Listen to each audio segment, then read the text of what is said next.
from the first one? Everything, all the announcements and stuff you give in? No, not too much. You got one. Just to make sure that you're not late, which isn't so much for you, because that first class, I couldn't ever start because I was having to let people in because Melissa wasn't here last quarter, and so people would be late, and I couldn't start until they got here. But now that she's here, I'm going to be starting right on time because she can let people in. No, I didn't mean to make you feel guilty. I'm not talking about. I really wasn't talking about you. It's mostly that first class because you're normally right on time. Okay. Except for when you're late. Okay. So the first class, the only ones we have to worry about are your mom and your mother. Right. Exactly. All right. So this is the textbook. Everybody got your syllabus, right? So this is the textbook. I probably should have been more clear about this one, that it has to be new, right? So if you ordered a used one, that could wreck you up. Or if you haven't ordered yours yet, then go ahead and feel free anytime.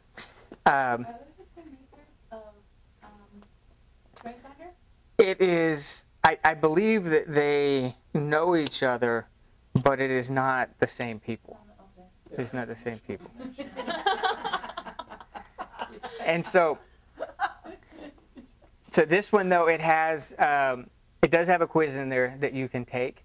And so, I would get the new one. The reason why is because for one of your assignments, you'll see that the quiz from the book is something that you can incorporate into that assignment, right? Okay. So I emailed them a very sad story about an we ordered the wrong book, and I'm a poor college student. all right. Couldn't they help me with Okay. I can get the e-book for $8. Right. Yeah, you can get that and they email you the little password. Right. Okay. All right. So we'll go through the syllabus here. We'll see if you have any questions over that, and then we'll teach a little bit. Okay. So if you notice, the reading quiz for this class is week 6. So it's different than the first and third class. I have it in week 7 for that first Joshua class. It's week 6 for this class. That's just so that they don't all fall on the same week for you. And then, so it'll be same as the other thing. You just log in, take your quiz, 45 minutes from the time that we start. And it shouldn't be anything too difficult. It's not designed to trick you, just to make sure that you read it. And just like the other class, if you have some kind of technical difficulty, you could always write a 5-page paper as grace.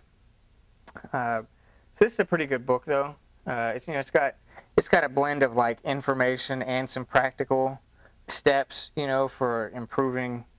They got like 4 or 5 different areas, personal awareness, social awareness, those types of things that they go over in that book. So this is a good textbook. Now, in this class, this is one of the few that you have a little bit of an assignment in week 3, right? So of all the classes that you have this quarter, that's probably the first assignment that you will have due, is the one from this class in week 3. So we'll talk about that one here. On the back, personal EQ analysis. So anytime you see EQ, that just means emotional intelligence, just like IQ, and so personal EQ analysis. For this assignment, students will write a 2 to 3 page paper explaining how they view their own emotional intelligence. So this is kind of self-reflective almost about how you view yourself, right? And so the idea is that you will take various sources of information and kind of write a 2 to 3 page paper about your own self-understanding, about where you stand with your own current level of emotional intelligence. What are your strengths? What are your weaknesses? That type of thing, right? So you're not giving yourself any kind of a score or nothing like that. You're just using different research, different things to kind of evaluate where you're at, right? And so this is more just about forcing you to stop and think about yourself a little bit, because sometimes in a class you may do that a little bit, but you're really focused on learning information and getting homework done.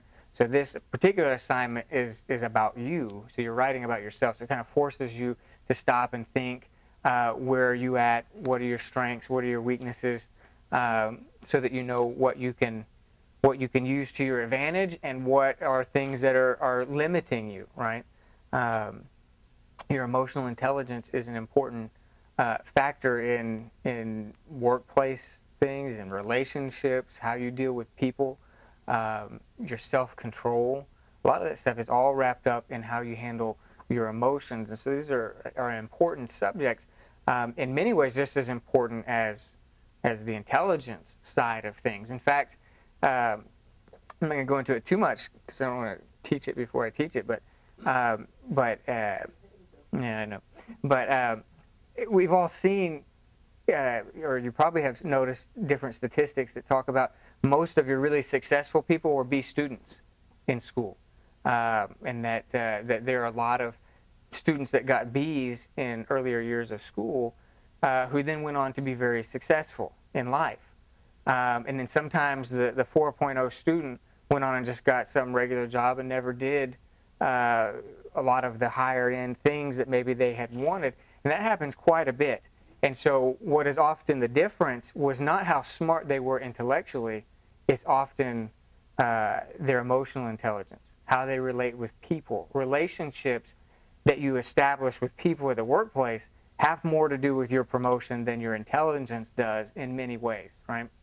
So a lot of times people's success is not a factor just of how smart they are in book smarts. So you can't have one, you could be really relational, but if you don't know the material at all, you're not going to get promoted. But as long as you have a basic understanding of the concepts of your industry, your people skills and your emotional intelligence will often be the determining factor about how far up you go, right? Okay. So understanding that for yourself, the reason I was going there is because understanding that then tells you where your strengths lie and where your weaknesses are, right? Because a lot of your success, a lot of the things that maybe are limiting you now may not be skill-based at all. It may not be how smart you are. It may not be how effective you are as a worker. It may be your emotional kind of things that limit you, right? And so we want to talk about that a little bit in this class. So we'll begin. The reason I'm doing that towards the beginning is so that if you have a better understanding of yourself from the beginning of the class, then the later lectures, it's a lot easier to apply it to yourself once you've thought for a little bit about where you stand. And so that's why I put that one towards the beginning of the class. Okay. So that would be where you would use what you learned from this quiz, right? So you take this quiz, any other ones you find online, whatever you want to do, and then that should help paint the picture. So you're not necessarily writing a report about this quiz. This is a tool that you can use in your self-analysis, but you can use other things. I'm sure there's other online resources you could go to look at to test yourself and to learn things. Yeah, Leah? When you take that test, it gives you things that you can work on, Mm-hmm. and you can go back later and take the retest. Mm-hmm. Is that going to be something that we have to do? No. So this test, in fact, none of this test do you have to do, right? But I think that it would be a really important one for two reasons. Number one, because you need some kind of evaluation to help you write the paper, right? So somehow you've got to evaluate yourself, and this is a really simple way to do it because you're already going to have the book. Secondly, the evaluation deals with the subjects covered in the book. You know what I'm saying? So it helps you to get more value out of this textbook because the results you're going to get from the test are in the categories that this book specifically deals with. So if there's going to be a test that you take, this would be the best one. But as far as going back in and having to do a follow-up or anything like that, that's not necessary. Say what? I mean, like a new slide? Is there any classes?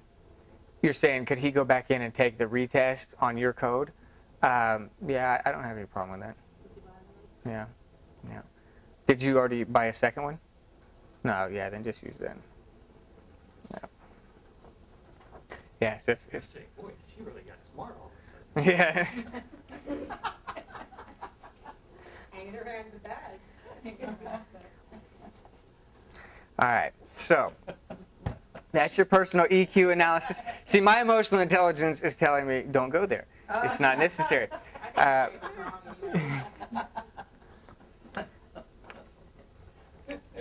And then a research paper, right? Yay, research. Week 7. The research paper, I kind of leave it open. Obviously, it has to have something to do with the subject of the class. I remember in Genesis, I left it open, and I just assumed they would know the Genesis research paper, even though I left it open to any story that they wanted to use, I meant from Genesis, so I got somebody that wrote me one on the life of David as their Genesis paper. That's a true story. But they're not in here now, so they wouldn't know that. But yeah, so that happened. So it has to do with the subject material of the class, and I know probably most of you know that. So anything within the realm of emotional intelligence you can do for your research paper. The reason I leave it kind of open-ended is because, you know, subjects like this are fairly broad. It has different applications in real life. You know, some people use it for workplace. Some people are more interested in how it affects them in their family. Some people are more just want to know how it affects their well-being and how they think about themselves as far as confidence or things like that, self-control. You know, some people are more interested in the brain, like the science behind it. You know, they find that stuff interesting. So there's different ways that you can apply this. I've even read some things on how emotional intelligence affects sales, right? Because understanding emotion and having an internal sense of the emotions of the people around you is very influential for sales, right? So there's a lot of material in that about how understanding and controlling your own emotions and being aware of the emotions of others is key to sales. You know, so I mean, there's a lot of ways that you can apply this that may be more or less interesting to you. So I leave the subject open, the specific part of it. But so what we're looking for is something that's 5 to 7 pages with a minimum of 5 sources, right? So you want to, you know, make sure you do your bibliography page. And since we have some new people, I would, just in terms of doing the research paper itself and the style of the writing, I'm okay with any of them. When I was in my bachelor's program in high school, I believe we had to do MLA. And then my first master's, we had to do Chicago Manual Style, which is Turabian is the name for that. And then in my second master's, my doctoral program, we did APA. So I've done all 3, and to me, there's not one that's better than the other. They're all going after the same thing, that you need to give credit to things that were not yours, and there needs to be a coherent system in place so that somebody can look at your paper and easily know where you got the information that you used. So whichever one you use, I'm really okay with any of them. Just be consistent is all I'm asking, because it's going to look about the same to me however you do it, because I've used all 3. You know, there's going to be something in the actual paragraph that you wrote that tells me that's not your line, right? You got that from somewhere else. And then there's going to be something at the end of the page that gives the details of that particular source, right? Your bibliography page, right? So however you do that, it's okay. Just, you know, try and be consistent so that you learn. It's better for you to pick one and just do that same one, because then you become comfortable with it. And then it's no longer laborious of looking up the details of how each thing's supposed to be done, because it is very detailed. You know, in my doctoral program, we'd have to get up in front of the class, because we'd go there and spend some time over the summers, and you have to get up in front of the class and show them your bibliography page, you know, so they could dissect it in front of everybody, and, you know, oh, you missed a period, you know, stuff like that, because it is the details, right, that tend to matter in that stuff. And it's not that the details are so important, but it's the attention to detail that's important, right? I mean, if you don't get a period, it's not going to affect your life. But if you didn't get the period, it means you weren't paying attention to detail, and that's really what they're after, right? Is that attention? Okay. So 5 to 7 pages. I really don't care what direction you take the paper. It just needs to be under the umbrella of emotional intelligence, and then 5 sources. Okay. Any questions over either of those 2 assignments? All right. You get your personal reflections, and then you've got a research paper. Okay. I think I've asked this before, but your 2 to 3 page or, you know, 5 to 7 pages, is that double space, single space? Yeah, you can double space that if you want. The only thing that I would not count in that is your cover page. Right. So your references you can count in that, but don't put the cover page. Yeah, if you want now, but don't shortchange yourself. Don't do the yeah, but other people won't be kidding. So don't do that as 2 pages and then the bibliography as 3, right? If you're going to count this as a page, this needs to be full. You understand what I'm saying? And then that gives you your 2 to 3, right? If I give you a 3 to 4, don't do this, right? Because it's not really like a good, that's 2 pages of content. That's not very good. But if this was 2 to 3, and you gave me 2 full pages and a bibliography page, I think that's pretty good. So don't try and shortchange stuff. The natural tendency is to find what is the bare minimum that we can get by with. And then if you apply that to this, you'll apply it to other things, and then you have a life of bare minimum, right? Because what you reap what you sow, right? And so if in life, if you get used to sowing the bare minimum, then later you will have to get used to reaping the bare minimum, right? So, when the classes that I would take in the bachelor's level and the master's level, the doctoral level, they give you more books than you can read just for fun. And so I can't do this at the doctoral level because they will give you like 8 or 9 textbooks for each class. But at the bachelor's and master's level, I'd only get 1 or 2. And so, over the course of a semester, you could read those in the first month. And so I would always read 3 or 4 other ones for each class because, you're paying all that money. Might as well maximize what you're doing, right? And so you get the most out of it. So you want to be a maximizer, right? A maximum person. Get the most out that you can. Balance your life. Don't be unbalanced, but don't shortchange yourself either, right? This is a season that God has set aside for you to learn some things, to grow, to pour into your education, and so maximize that season, and become an expert in something, right? That's always nice, to be able to apply yourself enough into something that when people come to you about that, you have confidence. The increase of study and the more you pour yourself in, there is a change in your confidence levels, right? Because you begin to have studied so many different things, and the ultimate goal, I've told you guys this before, but the ultimate goal of higher education is independence of your own research, to be able to study with nobody else around, right? So when you become a doctor at any field, whether it's medical doctor, education doctor, doctor of philosophy, whatever, the reason that they apply that and they call it a terminal degree is because you have reached, hypothetically, the place where you can now teach yourself at the same level that somebody else would have taught you, and that you now know how to research on the same level that they do, and so you can walk the stage with that terminal degree and continue to learn at a high level because they have taught you how to teach yourself,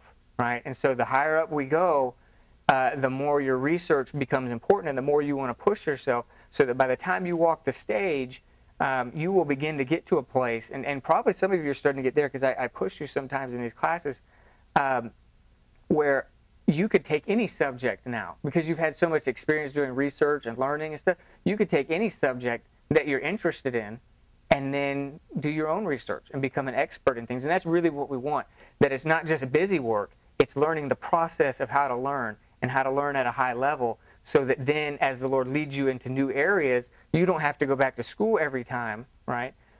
You can begin to teach yourself. Now, some things are important, particularly in the beginning, when you're just getting into a field, to be led and to be guided because you don't know exactly what you should be studying. So that's why in the bachelor's programs and even into the master's programs, it's really important to get as much face-to-face as you can so that you're not applying yourself to studying things that are not relevant. But then the higher up you go, the more the chain gets cut a little bit, so to speak, and the more they give you some freedom. So in this class, I know that's where we're headed eventually in your life, and so I do that a little bit now from the beginning. I will give you a research paper, but I'll give you a little leeway so that you're learning now to find things that are interesting to you. And so I don't spell out exactly what your paper has to say, right? I give you some parameters, and in that struggle of not knowing exactly what I want, you begin to, it's almost like you get thrown into the water, you learn how to swim a little bit, by just the sheer fact of it has to be done now. And you could probably learn to swim. Have you ever been thrown into the water? Well, then you don't know. You don't know yet. All right. And so But so anyways, that's the concept, right? Is that we want to get you to a place where you're able to research and you're pushing yourself, because by the time you're done, especially now, you guys are all adults, you want to be your strongest pusher. You understand what I'm saying? You don't really need somebody, to be like, hey, you need to be doing this. It's helpful, and I will help you with that a little bit. But ultimately, you're adults now, and so you want to get to that place, if you're not there, where you're really starting to challenge yourself. And you say, you know what? I can do better than what I'd done last quarter. What can I do to add just a little something extra? Because I'm the one that's getting the benefit of this. When you're younger and you're doing stuff like in high school, you feel like you're doing it for the teacher sometimes because you're at a lower emotional level when you're younger. But the older you get, the more you realize this is not about the teacher, it's not about the school, it's about you, right? And you're the one that benefits from pushing yourself to the maximum, right? Okay, so that's enough of... Slightly longer. Because the challenge with going too much over is, are you guys familiar with...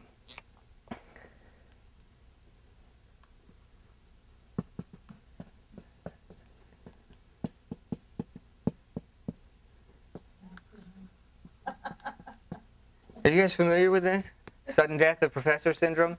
One of the main causes is overreading and having to read too much, right? So if you go over a little bit, that's okay. But I'm just looking out for your professors, that's all, and so, but yeah, so you can go over a little bit. If you go over too much, then that puts a burden on me, and things get lost accidentally, and no, I'm just kidding. Yeah, they do that. No, I've had professors that will, if you go over it, they yell at you. Yeah, so if you have to finish a thought, that's okay. But if you're 2 or 3 pages over, that means you're not finishing a thought. That means you're just got too much. So part of this is learning to say what you want to say more concisely, right? So that's part of it too. But yeah, anytime you get started with something, it's very easy to go over just a little bit. The way that I tend to write papers to eliminate that myself is I tend to, do my cover page first, and then I will go in and find 5 sources that I know I'm going to use. And this is just the way, it's not the only way to write papers, this is how I write them. And I will go into those 5 sources, and I will look at what I think is interesting, and I will pull my quotes first. And I'll have those on my Word document already copy and pasted if you got it from an online thing where you can do that, or just typed in if you got it from a book. And I'll have them down there. I'm not entirely sure where they're going to go yet, but I know what I want to bring up. And it's already on there. And then I will then go in and say, okay, what are my, depending on the size of the paper, I may have a different number of points. But on a 2 to 3 page paper, I wouldn't have more than like 3. Because you got to have an introduction, you got to have a conclusion. So in the middle, maybe 3 main points. So I will go ahead and I type literally the word intro, and then whatever my first point is, I'll type that in bold, type the second one, type the third one, and type a summary, the word summary. And then I hit the next line. I actually type in the word the just as a placeholder. And so now I've got my intro with a sentence line started, each point with a sentence line started, the summary with that, and then I have my works cited already, and my 5 sources, if that's how many I have, already here. And then below that, I have all my quotes. So whenever I get ready for one, I just go in there and copy and paste it and put it in that paragraph. And then so from here, I may go in and start assigning where I want my quotes to go. And I may start putting them in. And the reason that I do it this way is then as I add a little here and add a little there, once I get to my page limit, then I just stop adding. And so I kind of add a little bit to this section, a little bit to that section. And so then I kind of get, say, a lot of my papers, are like, say, 10 or 12 pages. So when I hit 10 pages, I stop, because I know when I go back through and do the edit, I'm going to add some sentences here and there, and it's going to be just about right. And so that's how I do it. And then the nice thing is, by breaking up your subjects right off the bat, it's very easy to write the paper quickly, because you come to this and you know what it's about, because it's under that heading. And so all you got to do is write about that. Sometimes the hardest thing is is writer's block, because when you write from beginning to end, you're trying to figure out as you go what's going to be in the paper. If you write your subject heading lines in there first, then you've broken this up into 3 small papers. And anybody can write 3 paragraphs about one subject when you already know what the subject is. The hard part is when you haven't taken 5 or 10 minutes to think about these, and you're trying to write from one end to the other, then you're thinking, man, what should I do next? And you spend a lot more time in thought and not actually doing anything. And then the other thing is if you can get the Dragon software. I have some of it. Anybody wants to borrow it? Because I put it on like 6 or 7 computers, and it's never said anything. Like, because sometimes you only put it on like one. So if anybody wants to borrow it, I have it. But you speak into the computer, and it writes what you say. So that's something that I do. It'll make some mistakes. It won't hear you right, so you can't just do it and leave it. You have to watch what it's putting to make sure that it's right. But it's very helpful. It really speeds up. So now if I've got a 12-page paper, I'll just put aside an afternoon, and do it in about 2 or 3 hours, and then just go on. And it really helps me, because I've done so many that I do it this way. And you can get to that place where whatever it is your workload is, you can get it done faster, and you can find ways to do it. Now, I say that is how much I spend in actual typing, which frees up a lot more time to do the actual learning, right? Because the paper, if you're just regurgitating what you already know, is only of little value. Like, the real value of the paper is if you learned new things that you are now putting onto paper, right? If you're just regurgitating stuff you already knew, there is some value in that, some discipline to getting your stuff done. But the real value is if you use the homework as an opportunity to add to what you got in the classroom setting, right? Okay. So any other questions? Everything else in this class is standard. Same.